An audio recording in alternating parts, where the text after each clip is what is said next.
बारिश उस रात सिर्फ शहर पर नहीं गिर रही थी, कुछ पुरानी यादों पर भी गिर रही थी।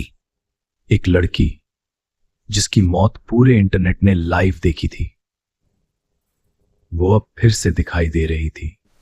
तो पहले मैसेज आया, फिर उसकी आवाज, और अब आरव उसे अपनी आंखों से देख चुका था। लेकिन सबसे डरावनी बात यह नहीं थी,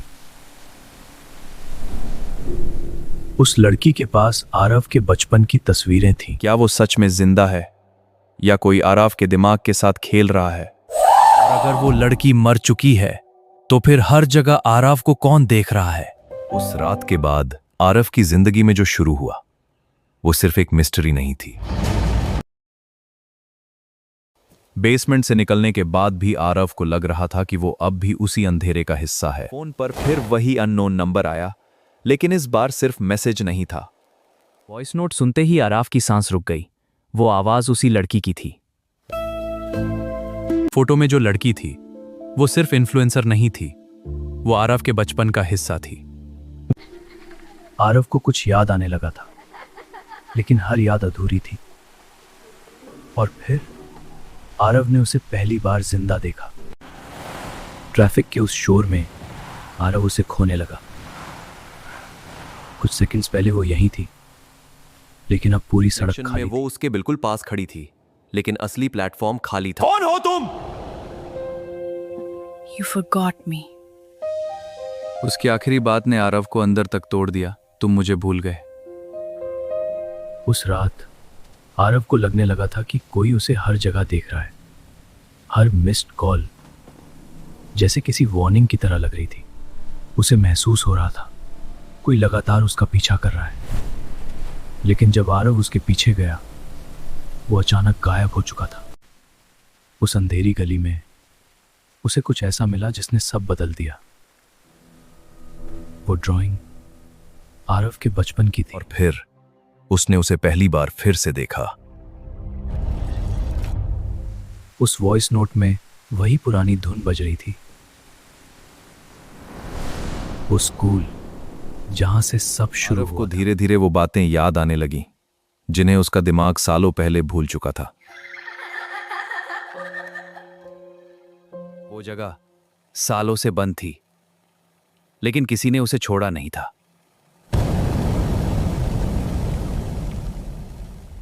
आरव को लग रहा था वो वहां अकेला नहीं है। उस कमरे में अजीब सी खामोशी थी, जैसे कोई इंतजार कर रहा हो। लेकिन बाहर जाने से पहले आरव को कुछ और दिखा। यही वो जगह थी जहां उसकी जिंदगी बदलनी शुरू हुई थी। और तभी आरव ने पहली बार उसे फिर से महसूस किया। हर चीज जैसे आरव को किसी छुपे हुए सच की तरफ खींच रही थी। लेकिन जैसे ही वो बाहर जाने वाला था, उसे किसी की मौजूदगी महसूस हुई। और फिर आरव ने उसे अपनी आंखों से देख लिया। स्कूल के अंदर कदम रखते ही आरव को महसूस हुआ कि कोई उसे देख रहा है। और फिर बिजली चमकी और आरव ने उसे पहली बार साफ देखा। उस डायरी में वो नाम लिखा था जिसे आरव सालों पहले भूल चुका था। डायरी में सिर्फ 2 नाम थे, आरव और वो लड़की। आरव को याद आने लगा, वो लड़की कभी उसकी सबसे करीबी दोस्त थी।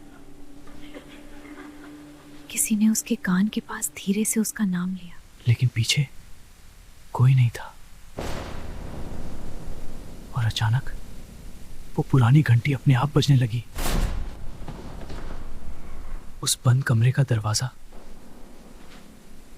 वो क्लासरूम जैसे सालों से उसी पल में रुका हुआ था।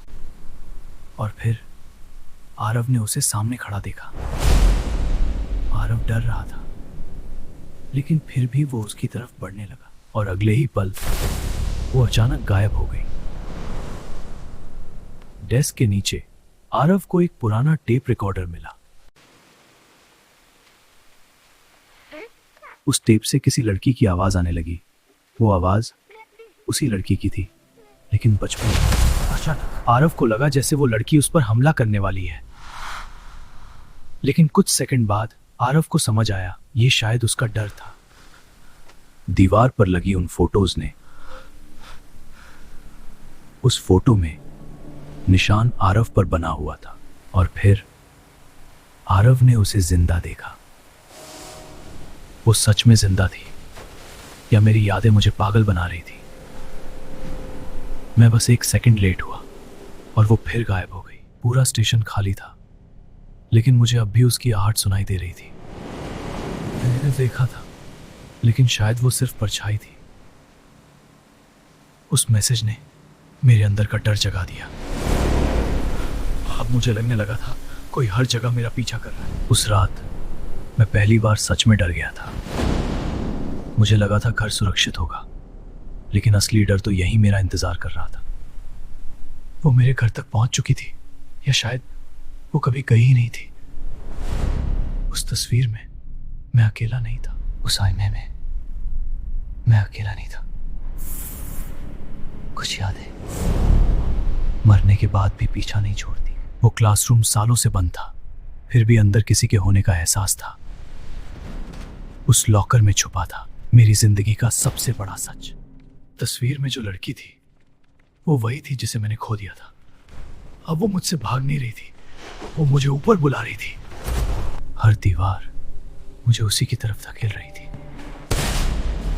मैंने अपनी आंखों से उसे देखा था, लेकिन अगले ही पल वो गायब हो गई। उसका चेहरा बस 1 सेकंड के लिए दिखा और मेरी सांस रुक गई। उस रात छत पर मैं पहली बार मौत के इतना करीब खड़ा था। उसकी आंखों में मैंने अपना अंत देख लिया था। अब ये सिर्फ डर नहीं था, ये मौत का इशारा था। वो भाग नहीं रहा था, वो मुझे डर का एहसास करा रहा था।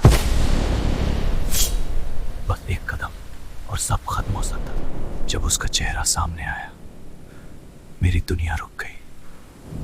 उसकी नफरत मेरे हर सवाल का जवाब थी। सच्चाई उस तस्वीर में थी जिसे मैं सालों से भूलना चाहता था। जैसे वो तस्वीर गिरी, वैसे ही मेरी जिंदगी बिखर गई। उसने जो कहा वो सुनकर मेरी सांसें रुक गई। कुछ प्यार इंसान को जीने नहीं देते। वो छत के किनारे खड़ा था, जैसे किसी आखिरी फैसले का इंतजार कर रहा हो।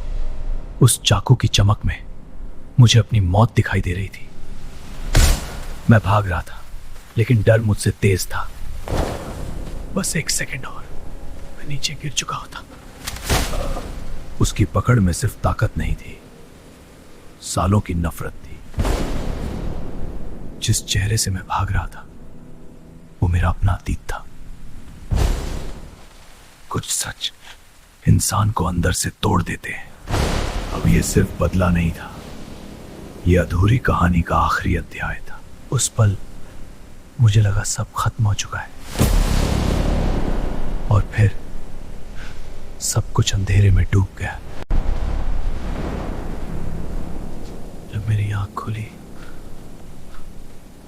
मुझे लगा मैं अभी भी उसी डरावने सपने में हूं। वो जा चुकी थी, या शायद कभी थी ही नहीं। लेकिन उस खून के निशान ने सच छुपने नहीं दिया। जिस इंसान को मैं खो चुका था, उसका फोन फिर बज उठा। और फिर मैंने उसे दोबारा देखा। उसने लिखा था, मैंने तुमसे प्यार किया था। कुछ यादें इंसान को जिंदा रहते हुए मार देती हैं। मैं उसे बचा सकता था, लेकिन मैंने बहुत देर कर दिया।